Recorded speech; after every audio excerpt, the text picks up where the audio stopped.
সাভারে বাসে তল্লাশি চালিয়ে দেশীয় অস্ত্রসহ ছিনতাইকারী সন্দেহে ৩ জনকে আটক করেছে পুলিশ।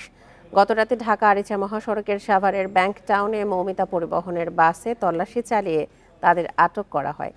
বান্ডেল থাকলে প্রতি সেনমানিতে টাকা বাঁচবে। বিকাশ সেনমানি বান্ডেল কিনে জিতুন প্রতি লেনদেনে। সাভার সার্কেলের অতিরিক্ত পুলিশ সুপার শাহিনুর কবির জানান, গত ৩ মাসে ব্যাংক টাউন থেকে পুলিশ টাউন পর্যন্ত বাসে যাত্রীদের জিম্মি করে স্বর্ণালংকার, মোবাইল সহ মূল্যবান জিনিসপত্র ছিনতাই করে আসছিল কয়েকটি চক্র। এসব ঘটনা বন্ধে ব্যাংক টাউন এলাকায় চেকপোস্ট কার্যক্রম শুরু করে পুলিশ। এর অংশ হিসেবে বাসটিতে তল্লাশি চালানো হয়।